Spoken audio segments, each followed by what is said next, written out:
Welcome to Unedited, our fortnightly podcast where we explore the opportunities and challenges that the retail industry is facing.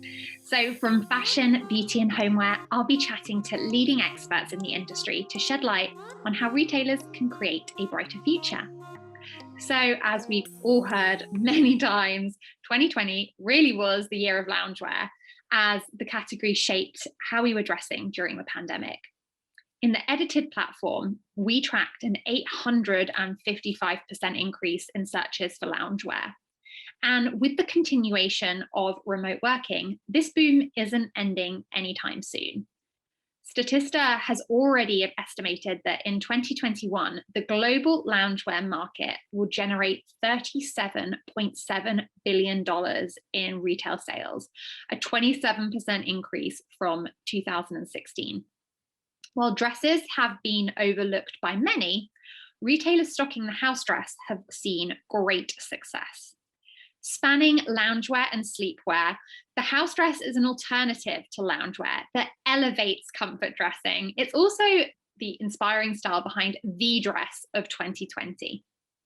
The buzz around Cottagecore has given a more wholesome, nostalgic feel to the house dress, spotlighting smocking and embroidery details and some picnic-inspired prints as consumers yearn for simpler times. On today's episode, we are discussing with the undisputed expert of the house dress, responsible for selling $1 million worth of them in just a matter of minutes.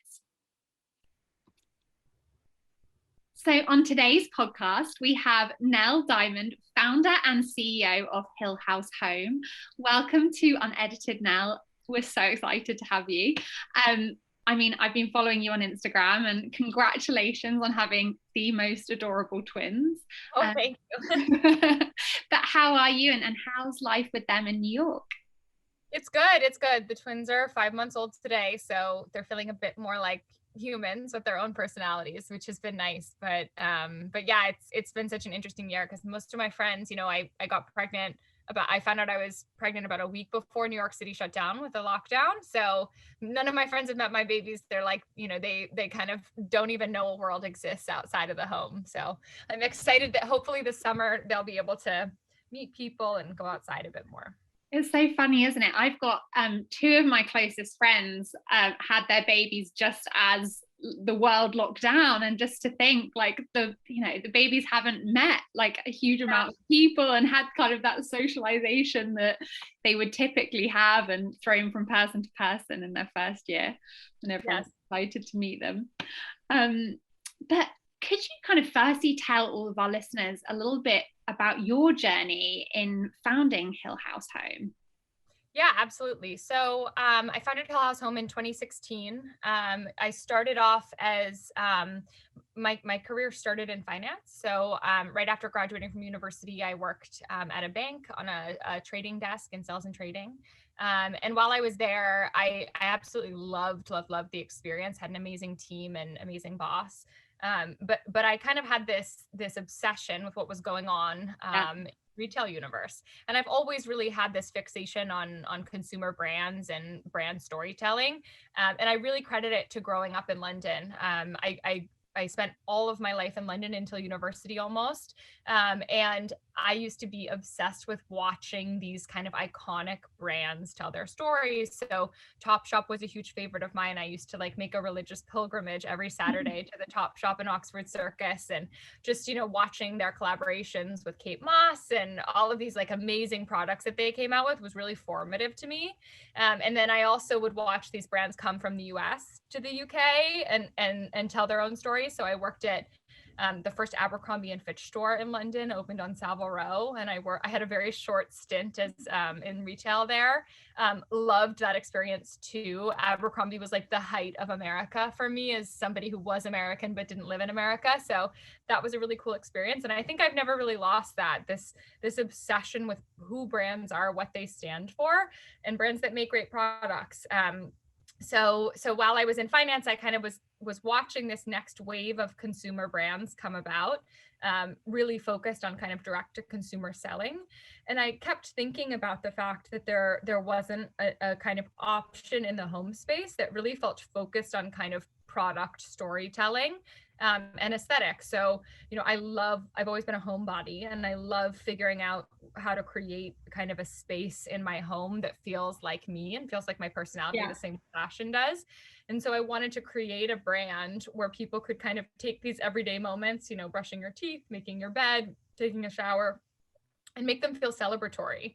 I couldn't figure out why everything in the home space had to be kind of devoid of experimentation or joy or color, or personalization. And I wanted to kind of try my hand at creating a brand that was focused on doing that with home products. But the vision was really always to be kind of more of this holistic lifestyle brand. So really focused on anything related to lifestyle. But we started with bedding in particular, I think because bedding had such interesting supply chain dynamics. And because I felt like it was a really wonderful place to start. The bed is the foundation of the home, and sleep has always been very, very important to me. So that's how we started. We started with bedding in 2016, and now we sell bedding, we sell baby products, we sell bath products, tabletop, and we sell apparel. Apparel is a huge part of our business. So kind of getting that fashion angle back into the business that I've always really dreamed of doing. So it's been really, really fun. We've had a great time. I mean, it's so exciting as well. And I love how you reference, obviously, growing up in London and doing that pilgrimage to Topshop and Oxford Circus. I can definitely relate to that. I feel like it was such a, the trailblazers at the time in retail, and so much inspiration. And I was going to ask you as well, kind of why you decided to start with bedding and home, because obviously you now have extended into those, lots of other categories. But I love your answer in the sense that it's the foundation, and the bed is kind of where it all starts. So when did you realize that there was kind of demand for your business to enter apparel and specifically create the nap dress? Yes, so the nap dress, our hero product, I'm wearing it right now. It really came out of a personal need. So I've always been a dress person. I find pants tremendously uncomfortable. And I will always choose the dress over anything. And I've been that way kind of my whole life. And I was really looking for a product that allowed me to kind of be comfortable when I'm doing things at home, everything from kind of cleaning up after my toddler to, errands around the house to like the 9 p.m. emails that I try to get through, but that I could also, throw on a good pair of earrings and a great pair of heels and then go out and meet friends for drinks in a time when that still happened. Happened in a while. And so the nap dress was really born out of that. So this idea that I wanted to be comfortable, but at the same time feel great about myself and feel like I still was dressed as, the best version of myself that makes me really happy. And I think that I was, I kind of firmly believe that comfort doesn't mean you have to feel like you're not, you don't look your best. So the nap dress took quite a while to ideate. We were really focused on kind of a fit that felt super flattering across a wide range of body types. For me, I just gave birth to twins, and I've seen my body go through so many different iterations, and it's been really amazing because this one dress has really carried me through all of that. The elastic stocking literally means that I was 9 months pregnant with twins, wearing the same size that I do normally, and that really is such an incredible value add from a piece of clothing. So we created this product with 5 different styles of nap dresses. And I remember kind of like the night before we launched them on our site, everybody, was really excited, but we were wondering a bit if this was just a Nell thing, if were people really going to like this? Does anybody actually want to wear a dress at home? Is this a strange thing to do? But from the very start in 2019, when we launched them, they were consistently selling out every single time. And they became such a popular item kind of pre-pandemic for people. We like to say that there's like a group chat effect with a nap dress. So people will kind of get one nap dress and then they'll suddenly have to like tell all their friends, okay, you just have to put it on. And that's what I always say too. I think the name is a bit of a misnomer. So it's not actually intended for naps, although you are welcome to take a nap in it. It's a good dress for women who are getting stuff done, women who are doing so many different things in a day. And we sometimes have people who say like, a nap dress, that's crazy. Like, why would you need a dress just for that? And all I say to those people is just try it. Once you put it on, you are going to change your mind because you really feel great, you feel presentable. And especially this year, that's been so powerful to help people kind of take back that sense of feeling great about themselves, with everything going on. Yeah. And I love as well, like feeling great about themselves, as you said, like also it's so inclusive in terms of sizing. There's flexibility and versatility based on the fact that it's got elastic smocking, and that makes, that's a wonderful element and attribute to have within a dress. So I guess what truly makes it, like in terms of its attributes and its silhouette, could you describe that for our listeners? Yeah, so we have 5 styles, as I mentioned, and we do sell dresses that are not nap dresses. So the difference between a nap dress and a non-nap dress would be that they always have kind of that flexibility with sizing. So you're never going to find a nap dress that really is like kind of a size that doesn't expand with you. They're comfortable enough that you like could kind of lay down or be in a weird position while you're on a Zoom call, and they always feel presentable too. So we have 5 styles in a range of different silhouettes. So we have 2 short nap dresses, the Catherine and the Athena, and then we have long nap dresses, the Ellie and the Nestle and the Caroline. And people definitely have their favorites. So there's some people who tell us all the time on Instagram, oh, I'm a Caroline girl, I'm a Catherine girl. And right now I'm wearing the Ellie, but I think my other favorite right now is probably the Nestle. But it's been really fun to see how people kind of gravitate towards a specific style. Yeah, it's funny, isn't it? I bet it's like the different personality types have a different, have a favorite type of nap dress that they wear. But also one of my favorite stats is that a woman goes through 31 different size changes in her life, which I guess really is a testament to why this dress is so popular as well. But why did you decide to trademark it? Out of curiosity. Well, I think it's good business practice. That was really the only answer. It was never even like, oh, we think this is going to be so popular. I think it's just part of our standard business practice to trademark names that we're using. So we didn't trademark it like after the pandemic. We trademarked it right when we started selling the dress. We knew that we wanted to kind of protect our intellectual property. And it's funny what you say about sizing, because I've actually found that even during the day, I change size.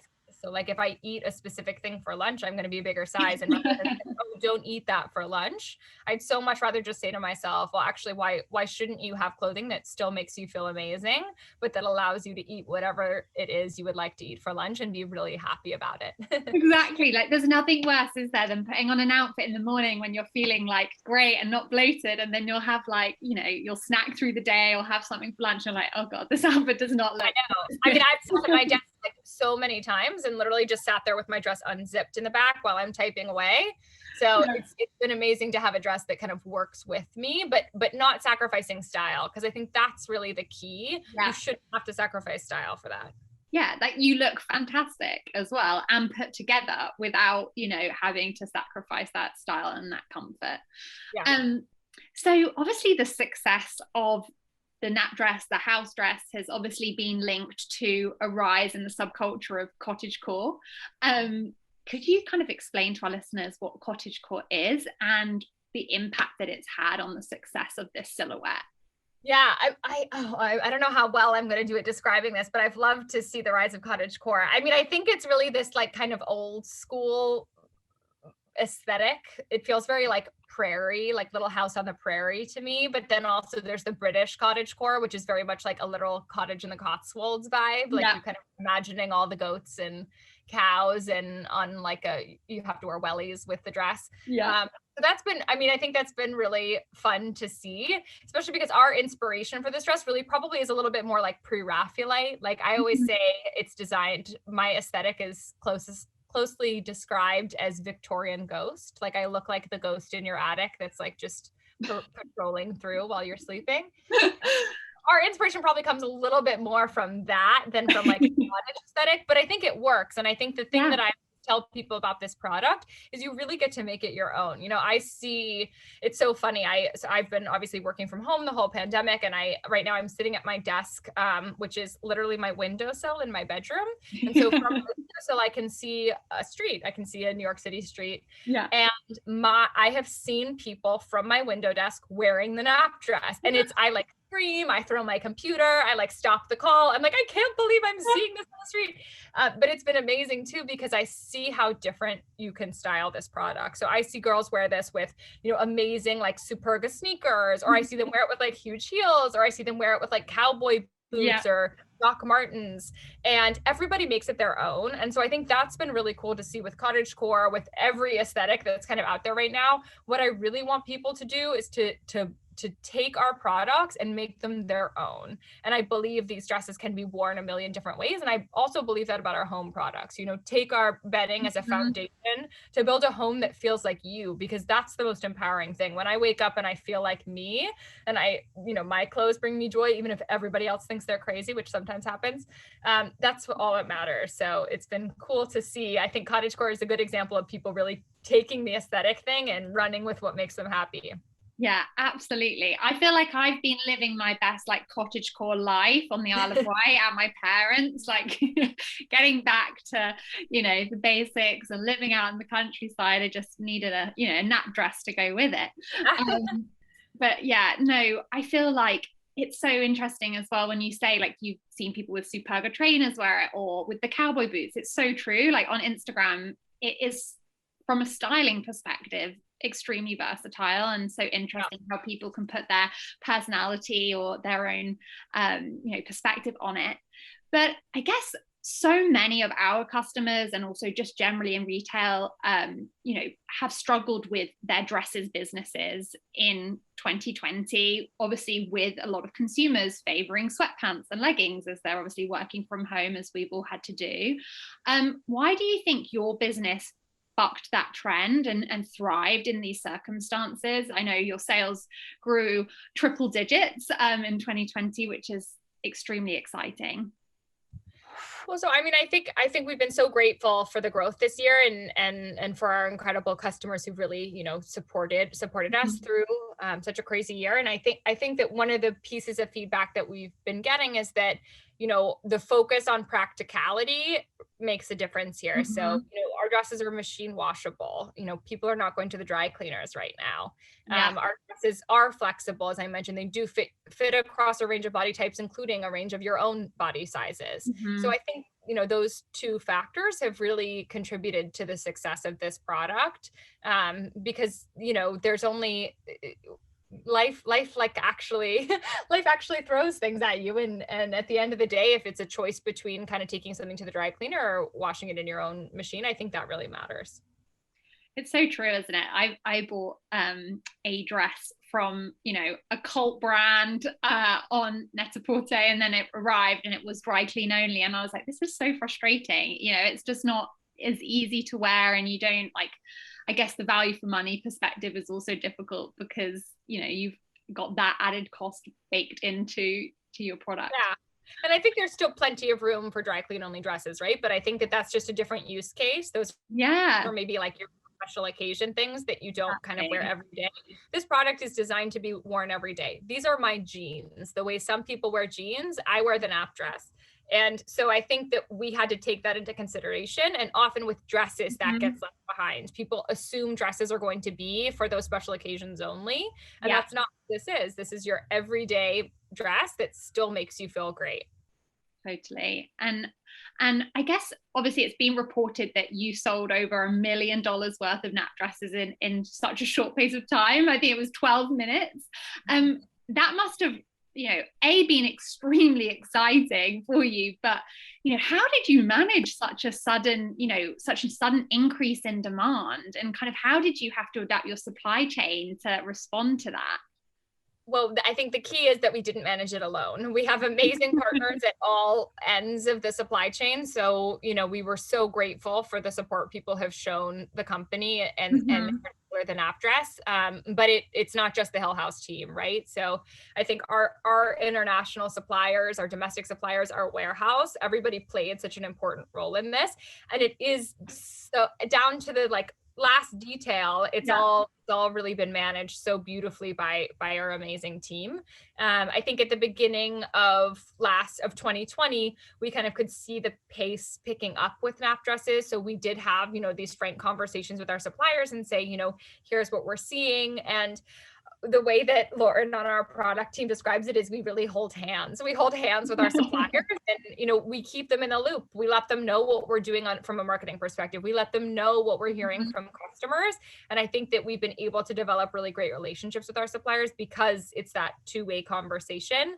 But that doesn't mean there haven't been tricky times. I mean, we've had, this summer, it was so interesting. We had gotten through, all of the crazy roadblocks that come from, pandemic shutdowns. Our our factories were finally able to operate safely with COVID protocols. We were finally able to get the fabric to the factories, and they were able to cut and sew these dresses, and it was all happening on time. And we literally couldn't believe it. It was so exciting.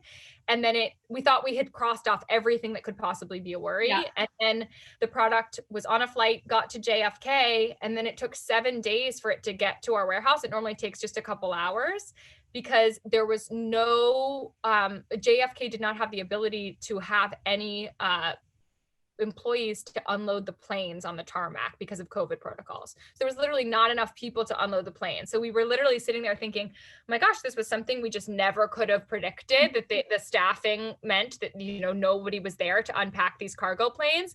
And I remember there was a point where we were like, and I was like so heavily pregnant at this point, and I'm thinking like, should I go to JFK? Like, should I unload this plane and this cargo? And I remember someone on our team was like, no, you should not go do that. But these issues always arise, and I think particularly this year. But it was this idea of we're all holding hands. Our factory was like, we can't believe we have made this in time, yes. And now you guys can't even get it for your launch. But we really did just all hold hands, and also really roll with the punches. Every day we woke up and we're like, okay, there are probably going to be about 12 problems today, but have a sense of humor about it and a sense of perspective. Right at the end of the day, we're not delivering vaccines; we're delivering these services, which still means something, and we still believe in the value of them. But at the end of the day, we could kind of get perspective around that and approach each problem as it came. Totally. I feel like you should have gone to JFK. I feel like, people are more accommodating when it's a pregnant woman. They're like, okay, we'll do what we can to help you. Yeah. No, but I guess as well, really exciting, right? That you knew you had all of this amazing product, but you had such demand and excitement from your consumer as well to kind of like finally get their hands on it, and be a part of that. So obviously where you've spoken a lot about versatility being, so instrumental to the success of this house dress, especially off the back of everything that happened in 2020, but also I guess value for money and cost per wear, you can wear it for all occasions. I know you've obviously mentioned that you've just had twins, but also must have been extremely exciting to have Princess Eugenie pictured in the Ellie nap dress leaving hospital after having her baby. So could you kind of tell us more about maybe that value for money element and how that factor is played into the success of the product? Yeah, definitely. So, as I mentioned, I really do think of this as a closet staple, the way some people think of jeans. So it is that item that I think you'll have for years and that you can mix and match with other things in your wardrobe. So the same way that you might think of, I want to get a great top to go with my jeans. I encourage people to look for a great cardigan to go over their nap dress, or a great little short crop jacket or puffer, and shoes too. So I think that this product really is a closet staple. And I think the kind of biggest lesson for us is that we don't want to convince people of that, right? We're really seeing that behavior. And my favorite thing to say, and our team gets so sick of me saying this, but is show, don't tell. So we really just show how we live in this dress, how, our kind of earliest customers live in this dress, and let people figure it out for themselves. If you're not a dress person, if this doesn't work for you, then we're not going to force you to do it. We're not trying to convince you into it. But I think for many of our customers, we've just really seen that this is a closet staple that works for so very many different things in their lives, that fits them kind of through everything, and that they can mix and match with. So I think that's been really fun. We've seen a lot of excitement when we show people how to dress up the nap dress. So, I've really loved adding hair accessories. I have one of our bows on right now, but we also have some amazing jeweled headbands, and we're going to have some other kind of fun accessories come out this year. But it's crazy how an outfit can totally change when you put a cardigan on versus put the earrings on and the heels, and it really is versatile. I feel like people are going to have brand new ways to outfit their dresses with everything that we have to look forward to, versus to how they may have been styling it in the past 12 months. Yeah, and I'm excited to show them that, right? You know, this is a product that only works for work from home. You know, you also, it's so, I mean, for me, my days are so packed right now with 3 kids and working and everything that comes with all of that.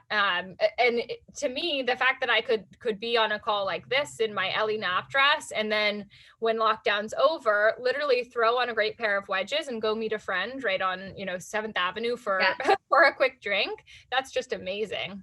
Exactly. And I guess I kind of be nice to talk a little bit more about kind of the future and where we see this going. And obviously, pastel and like muted tones were, such important colorways and very much applied to the house dress, playing into that whimsical kind of qualities of the style. And we also saw that in our edited data too, that neutrals were the most heavily backed and invested in colorway last year for the house dress. How do you anticipate kind of color trends shifting post-COVID? Do you anticipate bright color, reflecting consumer mood and excitement? What are you guys? I love this question. I never get questions like this. We're so excited. We think it's going to be all about bright colors. So our June drop, which is our next big drop, is so bright and so colorful and so weird. Oh my God.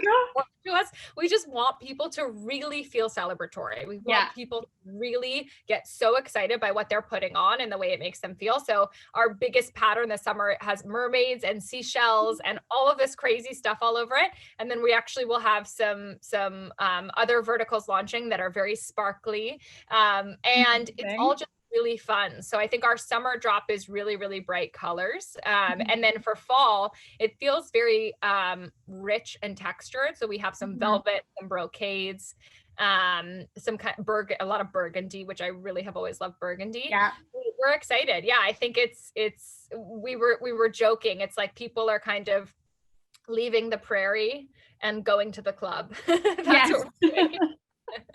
We're like coming off of the farm and going to, the beach club. Yeah, it's so funny, isn't it? We've had like a year at the farm. Everyone's just excited to get out and have some fun. And, we'll never take that for granted ever again. So obviously you guys are really excited about color. I feel like consumers are excited about color and dressing up as well. How do you anticipate kind of just the post-pandemic wardrobe looking like in 2021 and beyond? Like, are you expecting this kind of concept of loungewear fatigue that we've been hearing? I think the fatigue that will happen will be around loungewear items that don't make you feel your best, right? Yeah. And I think we even saw that this whole period too. If you have to be in something all day, comfort is not the only thing. It's also all those other things. When I'm wearing like my university sweatshirt and my husband's old ratty boxers, I'm not feeling like my best, even though I'm comfortable. And that's just me. Some people do feel their best in that. But I think that, so the things that I think we'll see kind of continue and pervade post-pandemic will be, this focus on comfort. So, I've heard some friends say they never want to wear heels again. I love heels and I'm always very comfortable in heels. So I cannot wait to be wearing heels every day again. But I think that people will kind of, take inventory of their personal comfort level, and take that into, their dressing post-pandemic. But I think it will really be interesting to see how much people want to celebrate with, their clothing and their activities and just not taking things for granted anymore. I certainly feel that way. Definitely. Do you know what? I love what you said. I feel like you really distilled that kind of fatigue element perfectly.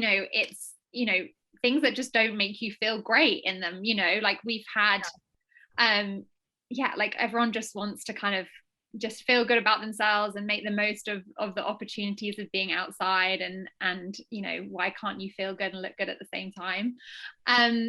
So obviously you've mentioned earlier that you started your brand by selling bedding, and obviously you've now expanded your kind of homewares to include bath and tabletop too. How are you expecting the homeware market to develop in 2021?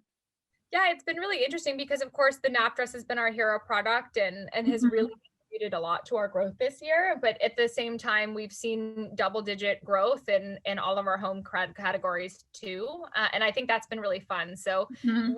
we acquired so many customers through this hero product, and we can't wait to kind of introduce them to our other verticals too, because we've spent years perfecting towels that we think are the best quality you could possibly get, bedding that really, really works and feels great, and is a great addition to your home. So I think we're excited, you know, as Hill House to introduce our customers to those other verticals who might not know about them.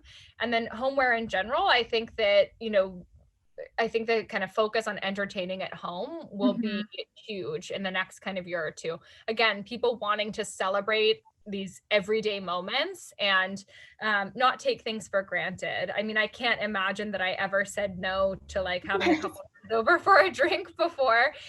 So, you know, we're really thinking about like, you know, what's the nice, what like cheese plate are you using, right? Like Yeah.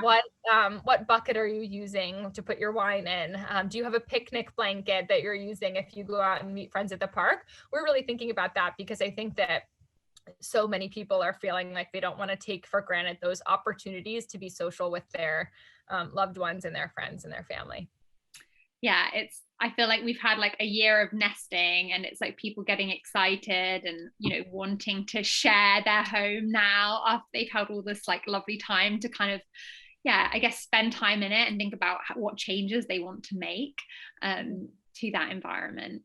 Um, and obviously, you know, you guys have a lifestyle brand. How synergistic do you think the relationship between home and apparel trends are? Obviously, you've got your hero dress as the nap dress, you know, and kind of how do you see them influencing one another as we move forward post pandemic?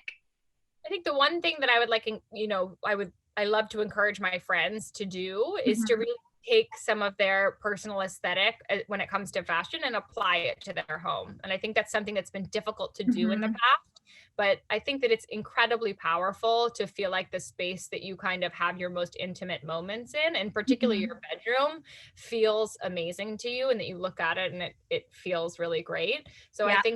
I think that I encourage people to make that kind of connection more. So if you're loving, you know, bright colors for spring, for example, or for summer, you know, can you add like a great brightly colored monogram on a set of pillowcases? Mhm. I think that we so often with home don't think about those purchases. It's like a only when I move am I going to upgrade type of Mhm. thing. And Mhm. I think that it's incredible the power of a few little things that you can do in your home. So I encourage people to kind of think in concert with fashion and home.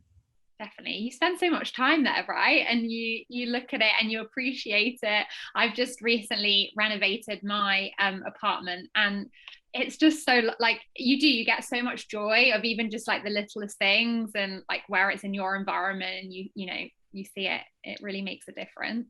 Yeah, I have friends who like will buy a new jacket and have the jacket sit in their closet for everything but like 2 events a Yeah, year. And yet they would never get a new set of pillowcases. And the pillowcases are significantly less expensive. So I'm like, you literally exactly. look at that every night. It's such a small thing and it could really add something to your home. Definitely. Um, and I guess one thing I wanted to say was congratulations. I know you guys landed, was it $6 million in Series A funding to expand the business? And could you tell our listeners a little bit more about your future plans, but also how that relates to influencers and the impact that they've had on your business? Yeah, influencers have been absolutely huge on our business. At the beginning of lockdown, we were faced with this kind of decision when we figured out we could not safely shoot our product. And we are an e-commerce business. We sell our product online, so you cannot sell your product Yeah. without photos. So we sat down and decided to partner with a group of super talented women to shoot, style, and direct the product in their own homes. So we worked with, I think, like 15 influencers the first time. We sent them the product and we said, style it, you know, take the photos, and they were obviously able to do it safely within their own bubbles. And it was so amazing because it really was driven out of necessity, but it allowed us to really show how many different ways you can style things, all the different ways to wear our product, and allowed these influencers to really infuse their own personality on the product. And that's everything about what we stand for. So we now do that with every drop, even though we also can have photos taken safely in a studio now. We continue to work with influencers because we think it's such a powerful way to kind of show how somebody can style and show their own personality with our products. So we're super excited about that. Oh, amazing. And what are kind of are there any future plans that you can share with us about the business generally outside of influencers? Yeah, so I mean, I think we're super excited to launch new verticals. We have a super exciting in June new vertical that we're launching that we've never made products in before. And generally we can't wait to kind of continue to expand our apparel. So we have some skirts and tops launching in June. We have a great little kind of jacket. We have some cardigans and lots of other apparel products outside of just dresses. So we can't wait. Amazing. And what led you to that new vertical? Was it through customer response? Was it, just through your own personal experience?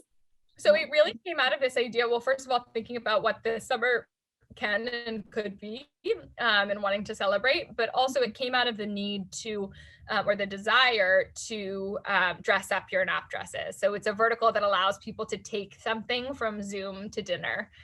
So we're very excited about that. Oh my gosh, I can't wait to see it. And I can't wait to see the color as well. You've got me really excited for the summer.